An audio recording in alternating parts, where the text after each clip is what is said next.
Welcome to Women in Paint. Whether your paint story is dripless or an old school mix of project management, business ownership, or modern estimation, the stories of women in paint are now part of the industry's rising success. We'll educate, encourage, and promote diversity and gender equality by giving you a behind-the-scenes look at our proven skills, business acumen, and driving force that propels anyone to find meaningful opportunities and a career path that challenges lives through paint. Now let's welcome your host, Michael Cheney. All right, welcome to the show. We are going live on Facebook and YouTube. I got my guy, Chris Moore, here with me again. Chris, thank you so much for joining me. I always love doing this with you, Michael. Thanks for asking me. I always enjoy our conversations and hopping on and adding value anywhere that we can. That's right. All right, well, let's get at it. It's been a while since we've done a few of our shows. Some of them are out there. They seem to be getting some good traction. Why don't you just give a brief introduction of who you are and what it is you do?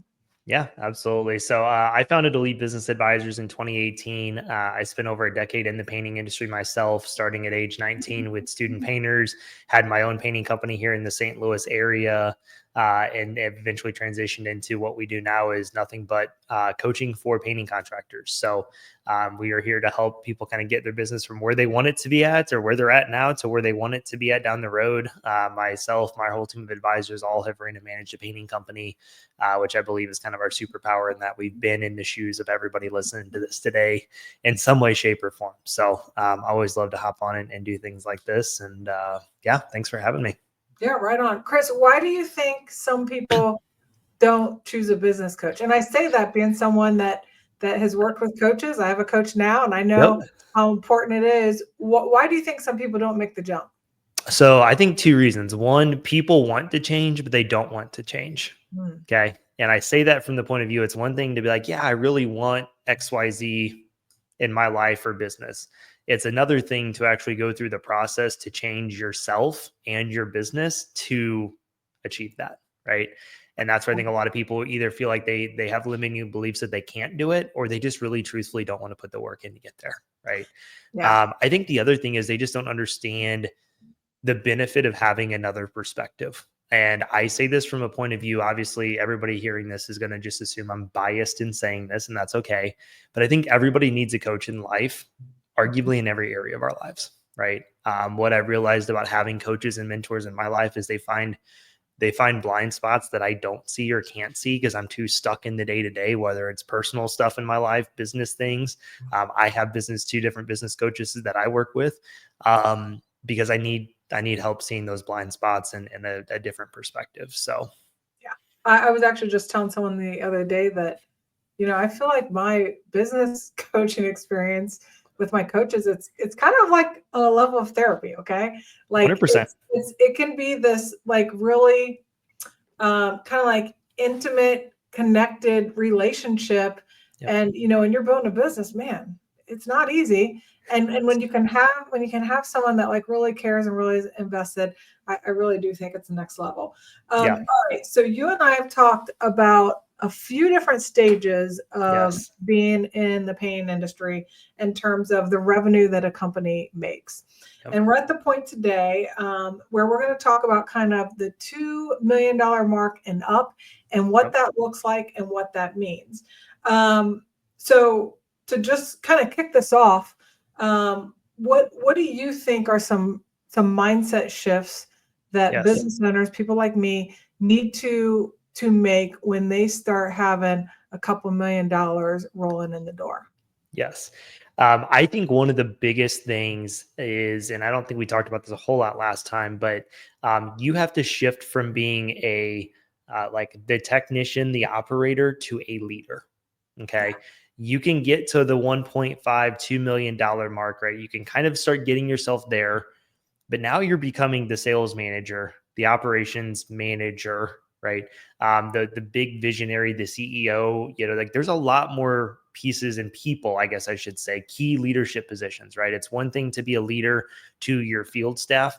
It's another thing to now be a leader to the leaders in your company, right? And that takes a whole nother level of self-development, personal development, leadership growth, discipline, right? And put in all the buzzwords we always hear in the personal development space.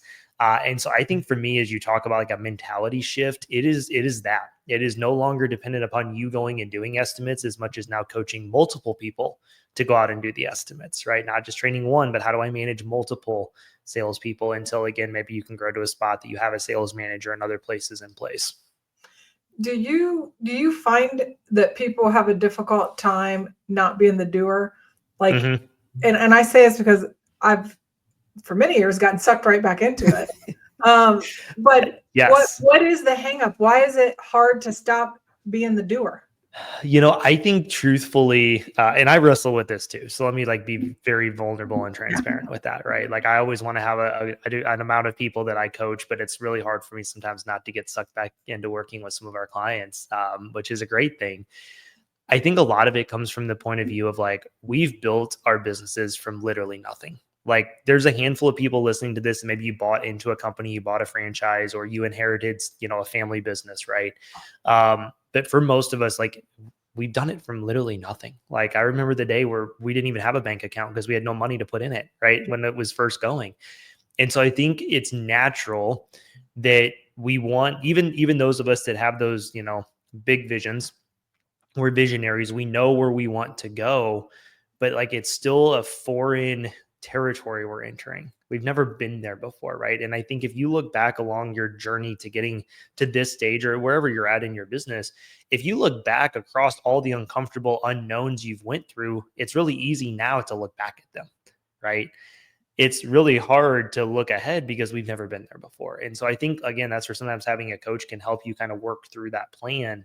But I think like that natural inclination is like, we want to just go back to doing it ourselves because it's our comfort zone. It's our safe space. And at the end of the day, it's our baby. Nobody is ever going to care more about your business than you do.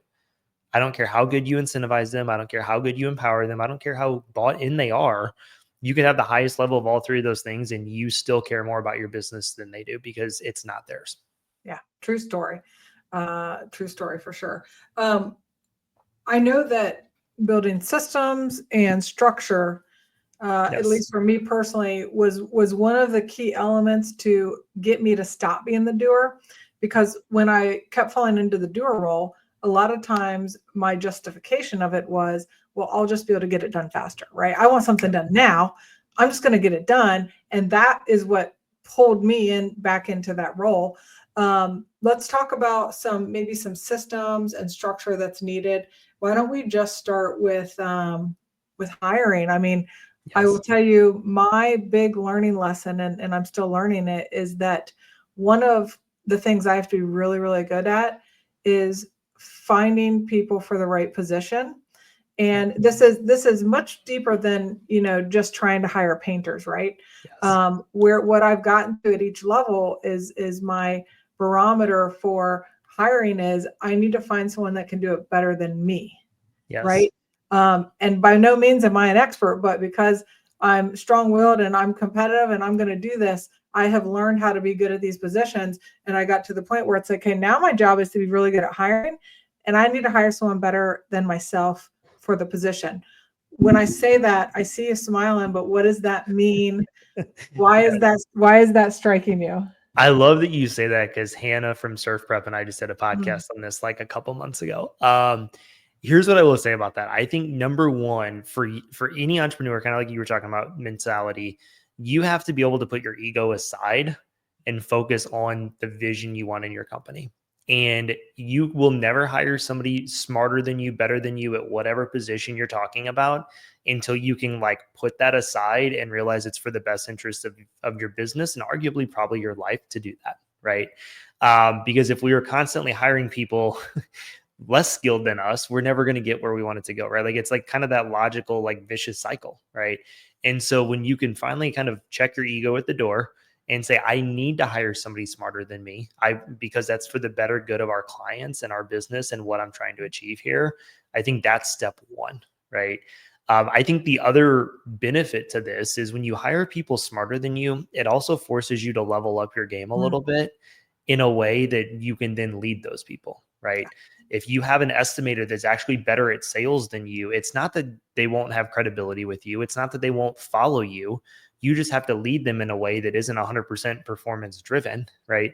And that's a good thing for your company if they're better than you at sales. You just have to up your leadership game to be able to lead somebody in a way that's actually better at you at that job than you were. And that's a hard pill to swallow sometimes, right? So I think, that's the biggest thing when you talk about the mentality side of it, is you have to be willing to be okay with that, but it's also going to challenge you and grow you in a better way that hiring somebody less intelligent than you are in that role wouldn't do. Yeah. Because you're touching on what you're talking about is, leading leaders, which you said earlier, which is it's a different skill set. It's a different learning curve. Even throughout my experience over the last year or two, working with, leaders in my business, that's a different story than working with the painter, right? And you got to show up differently. You got to have one-on-ones, it turns out. Yes, you actually And have to coach people. meetings, right? You Yeah. can't just go to a meeting unprepared. I mean, I suppose you can, but you're not setting a good precedent, Or it's right? probably not a good thing if you haven't talked to your ops manager in 4 weeks, right? Like, but that's exactly it, and I think, like, I even really back to when I had my painting company, and even as you talk about painters, and obviously now we're talking about hiring leaders at a different level. But the common question would come up, right, with homeowners in an estimate, like, oh, are you going to be here? And I would joke and I would laugh and I'd be like, you don't want me here. And they're like, what? And I'm like, my painters are 5 times better painters than I am. Right. And I was actually a pretty decent painter, right? Even though I was a business owner turned craftsperson. And so I was like, I hire people that are better than me at this job so that you have the quality you deserve. Right. And they would kind of laugh. But I think it's true even again in that leadership role. Right. Yeah. You're right. Because one of the things that we've kind of come up against where we're trying to change the conversation in the business is that because I'm still close to my team. I mean, I have painters on my team that I painted with, right? But it'll be, I will hear the team saying, well, let me check with the owner. Yeah. And I'm saying, no, we're not going to check with the owner. Yep.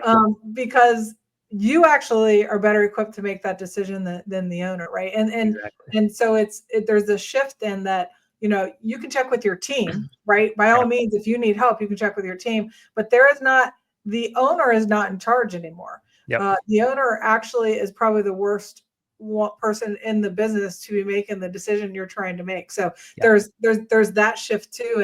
And it's about just giving the power over to your team. And then of course, trusting. But we know that if you're going to trust, like one of my favorite phrases is, inspect what you expect, right? Or trust but verify, from good old Ronald Reagan. And so that's why you have to have SOPs and tools to use. So talk about some of that structure and what it looks like as a leader leading leaders. Understanding KPIs, and I'll be happy to share in a moment, but how we've refocused on our KPIs and really set a foundation for now my leaders to be successful. What are you seeing with your clients, and what does it look like at this position where you need the structure, you need, a dashboard, a scorecard to really show how the business is doing? No, I love it. I'm going to go at this from a lot of different angles. So I think number one, you mentioned structure. Like we have to have set one-on-one meetings, team meetings, everything. Like that is a non-negotiable at this point. If you have multiple, honestly, even when you start hiring your first PM or your first estimator, et cetera, you should have this in place. But if you haven't had that in place by now, maybe you've been able to kind of wing it to 2 million, and now you're hiring multiple of a lot of these roles. Like this is a non-negotiable. You have a weekly structured set in stone team meeting. And you have, one-on-ones at some frequency, once a week, twice a month, something like that. But you have to have some structure behind it. And I think in that, you, again, being a good leader, need to have the KPIs that you're looking for in each role, right? What are the expectations? Whether it's the number of estimates gone on, the closing rates, all the different things. One thing I think I see, Michael, I've shared this a lot in some random conversations with clients. I see people trying to build compensation plans to incentivize behavior that should just be covered in a weekly meeting. And I love that, like, we're building all these comp plans with very in-depth spreadsheets. And did we get a 5-star Google review? You get an extra 1% commission and like all these different things, right? And it just creates a lot of extra work, a lot of admin, a lot of very in-depth spreadsheets, which you and I both know I love doing. But The point being, sometimes that's just a performance metric. Sometimes that's just an expectation. Hey, we expect you to get 7 new Google reviews every single month, right? And we're going to check in at our weekly meetings or bi-weekly meetings. And how are we tracking towards that, right? Like, so don't overcomplicate one thing because you're trying to incentivize behavior that should just be an expectation of their job. Okay. That's a great point. So KPIs, right? Every position should have a scorecard for it, right? When it's production, it's, scheduled work each week, it's work produced, it's the Google reviews. Like there's a lot of different metrics you need to have. And that becomes the point of your coaching, right? Again, at this point, you're not managing production, you were coaching production managers, right? And I'd love to hear your thoughts on some of that as you guys have been navigating that too. As far as SOPs goes, it's a must at this point. Like there's no question about it. Here's one thing I think is important to think about. So as you're hiring, to go back to that conversation, you're looking for either a who or a how. From the book Dan Sullivan. I love the book that he put out on that. You're looking for someone who can come in and build things and just like take something and run with it and build it with and for you. Or you're looking for a how, which can come into a perfectly built out system, but thinking for themselves and thinking ahead isn't really there, right? And there's stages when you need both of those. And so going back to the SOPs and processes, I think the question is, how dialed in are they right now? Like at this point, again, did we wing it to get to this stage? Because I've seen that a lot, and that's okay. And sometimes you need to kind of re-systematize and put things together for that next run and that next level of growth. So think through that. One of my coaches is Dan Martell. He wrote the book Buy Back Your Time. And, he says in there, actually on one of our calls, he said, you either have a people problem or a process problem. And a lot of times people think it's a people problem, but they realize it's actually a process problem. He said, you can never fault the person unless the process is dummy proof and dialed in so well that then you can say, well, you didn't follow the process, right? And I love that. Anytime I talk about SOPs, I try to share that. Like we have to make sure that our expectations and our processes are dialed in for these positions, because then we can benchmark if they're the right person for that role or not. But until that happens, we make decisions when really it's probably a process problem. Yeah, I quote Dan Martell probably way too much, but I love it. I'm sure my team is over it. But I love it. I'll give you just like a quick temperature check that you can do at any point.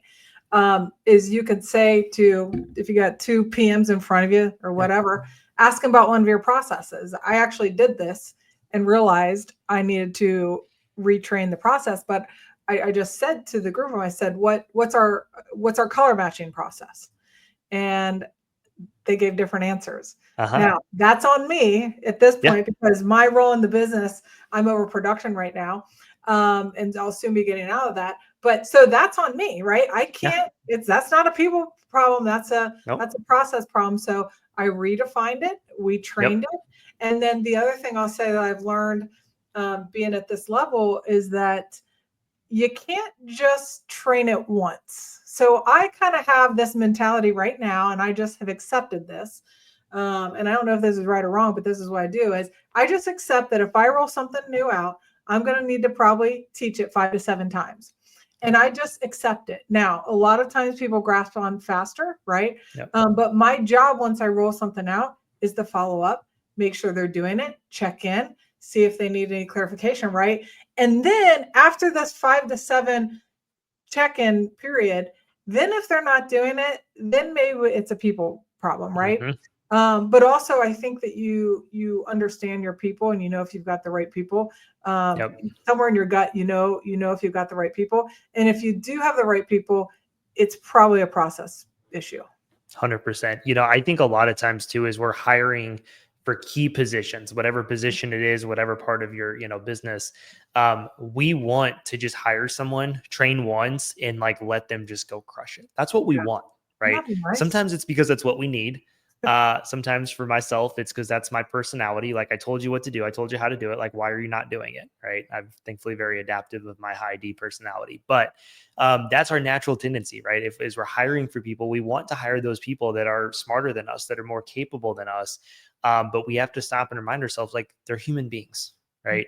They probably don't eat, breathe, and sleep our business the way that we do, right? They don't think about it at 9 o'clock at night. when our kids are finally in bed and asleep and I actually have the first time to stop and think about anything is when I come up with all the crazy ideas, right? They're not doing that at 9 o'clock at night, probably, right? Unless they're really bought into the business, and that's fantastic. So yeah, I think that's a great thing. I love that you said you have to accept it, and not in a terrible way, but just in a way that's like, hey, I just need to accept this is going to be the case, right? Yep. I'm going to have to spend some time training. I'm going to have to follow up on things. And again, like I love your color match analogy. Like unless it's documented in a playbook, that's one thing I've taken away from Dan. Everything needs playbooks. Unless it's documented somewhere, you can't be mad that they had different answers, right? Yep. And I appreciate that you just took accountability, and I do that with our team all the time. Like there's something not documented, it's a process problem. Like, hey, that's my fault as the visionary that's overseeing how all of this works together. That's on me, but guess what? We're going to fix that, and we'll record a Loom video. It'll be in our playbook, and now everybody knows the process. Right on. Good old Loom. Any I other love it. tools we want to throw out there? Loom's a good one. If you don't know what that is, you can record videos, training videos. It'll share your screen. That's a great one. And you know what, Chris? We use that if we just need to tighten something up, and we've got a couple people doing just a little things different. We'll create a quick Loom video, send it out there in Slack. That's like how we will tighten things up quickly. It's a great tool. Do you know what I literally did before we hopped on here? I recorded a 5-minute Loom video about something for our advisors and put it in our Slack channel. So there you go. No, I think just don't overcomplicate this. I see people that are like, oh, I need to, hire this company to do all this stuff, or I need, there's other, I know Tranual is one I've heard a lot of people talk about. They can record and document stuff. Like, just don't overcomplicate it. Like there's nothing like a good Google Doc with hyperlinked to straight to the Loom videos, hyperlinked to Google Sheets, to your other Google Docs, to whatever, PDFs in there. That's great. Fantastic, right? Like I see people trying to overcomplicate this and make this really amazing thing, when really just a Google Doc, Loom videos, and some linking throughout, and a nice outline can really that's all you need. Yeah, totally. And I've said this to you before, I'm a big fan of ChatGPT, but if you're not like a wizard with spreadsheets, ChatGPT can help you with all the formulas. It's almost like you don't know how to have to do anything anymore. You just don't know you don't need to know anything. You can just ask our buddy ChatGPT. And I love spreadsheets, but I would spend 20 minutes trying to figure something out. Like I know this works. I just don't know what formula, what order, how I need to put this together. And I'm like, ChatGPT has become like a lifesaver for me just to save 20 minutes every time I need a really complex formula. So I could not agree more with you on that one. Yeah. No, I can't think of anything else. I think those are a lot of the basics that will get people what they need to have. Yeah. So this growth period is really about structure. The other thing, we talked a little bit about hiring, but the other big thing that I've really leaned into is starting to build out your bench, right? So, some of my key hires this year have had excellent books of business. And when I say books of business, I mean potential customers, whether it's, commercial folks, remodelers, designers, great book of business there. But the other side of that book of business has to do with folks that are in sales, folks that are in production. And so if you can start thinking about your backups, your bench, it saves you a lot of time when you have to hire. There was a point, if I lost the estimator, and I didn't know that it was coming, man, did I struggle to find a new one and get it together. But when you really start thinking ahead, hiring becomes a lot easier. I love it. It's the concept of planting seeds, right? Yep. Plant seeds now. I want to just expand on what you said there for a second real quick about the sales and who you're hiring on that, because at this point, you're growing beyond your first hire, right? At this level we're talking about now, you're looking into having 2 estimators, 2 project managers, right? Multiple positions. And with that comes additional leads.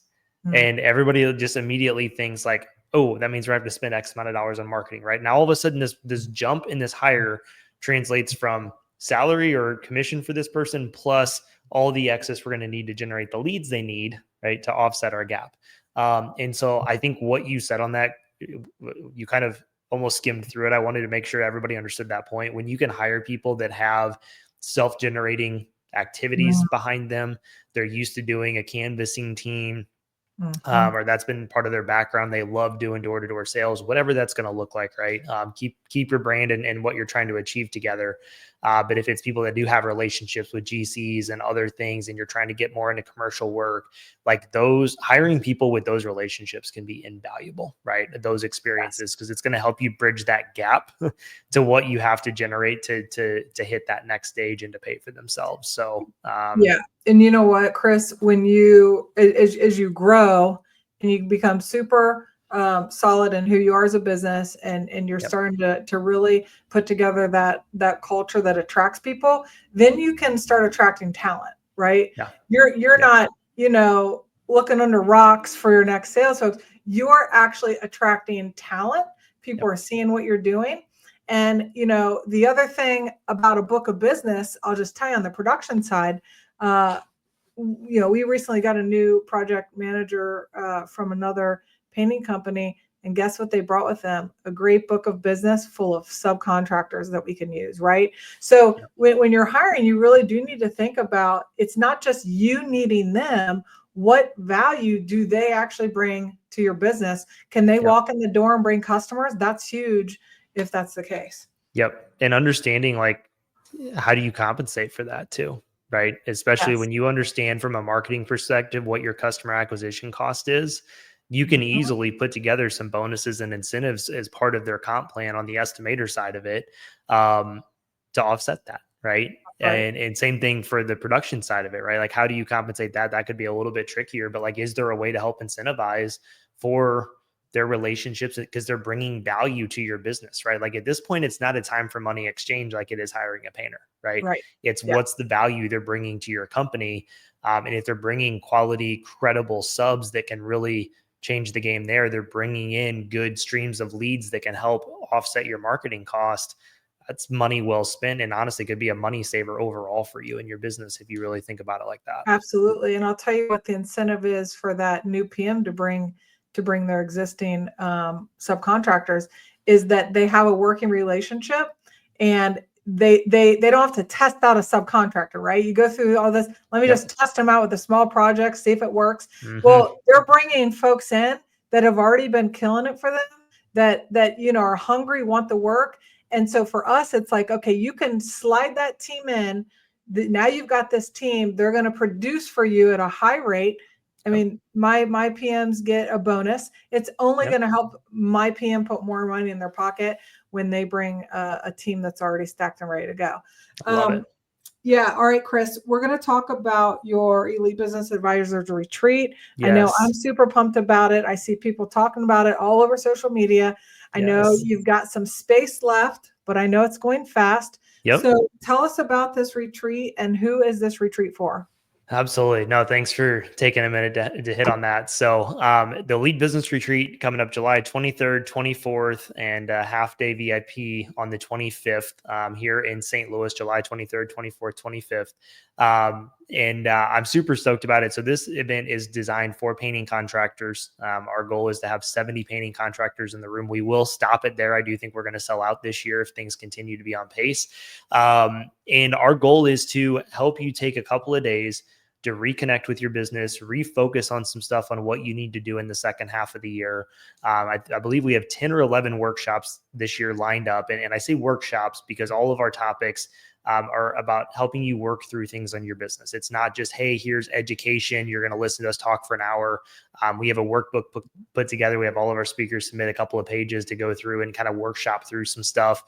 Even if it's some simple questions, some of it's going to be very in-depth things, right? And so we try to make this a point that you can take, 2 days to work on your business, because nobody's doing that at the end of July, right? And then the last one is reconnect with people, right? Sometimes, at PCA Expo, everybody comes out and they're on that, the high, right?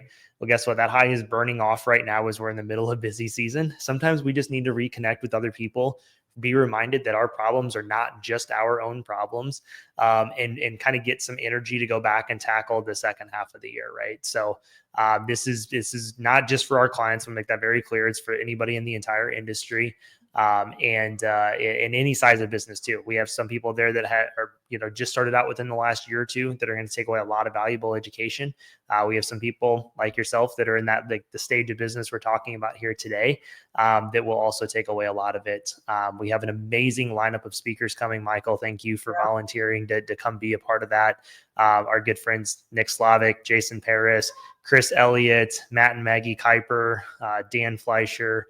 I should have had this in front of me on a screen. Ryan and Danny Turry, Juan Vasquez.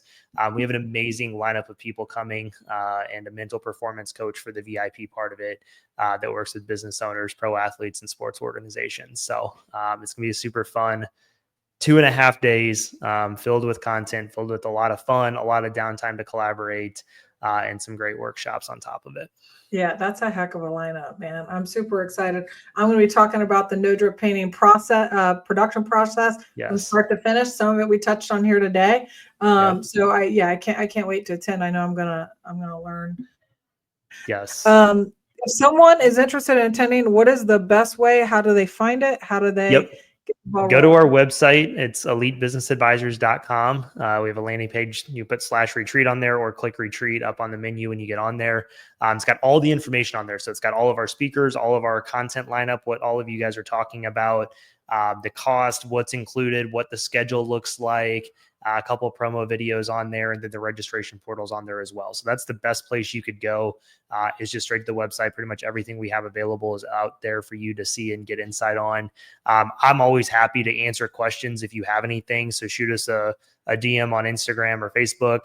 You can shoot me an email, chris@elitebusinessadvisors.com. Happy to answer any questions. Our room block ends here.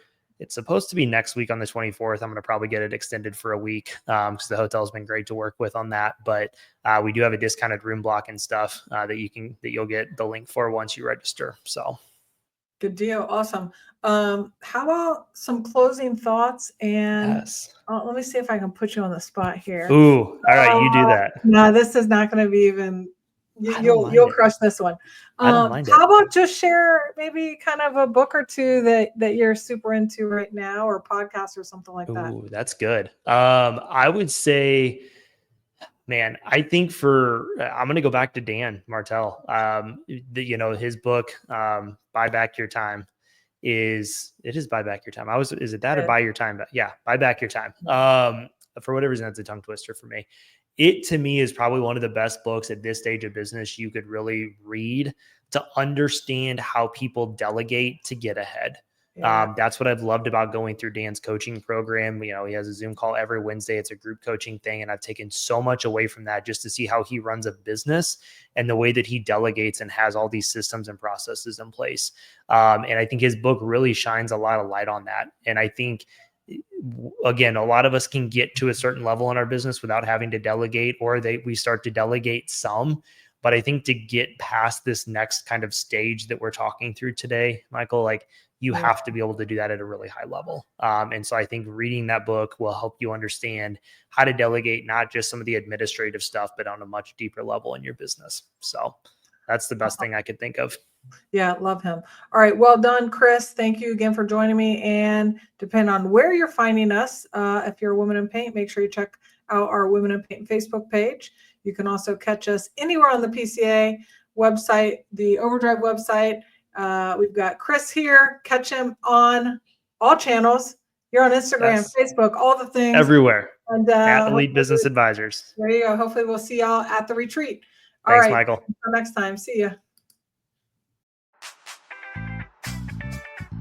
Thank you for joining us on Women in Paint. We hope you feel compelled to follow your own path and use your compassion, strength, and skills to build a career in the paint industry. And if you like this episode as much as we did, give it a simple click to subscribe so we can invite you back to our next episode. And be sure to share it on all your socials. Remember, Women in Paint, stir up more than just a can of eggshell.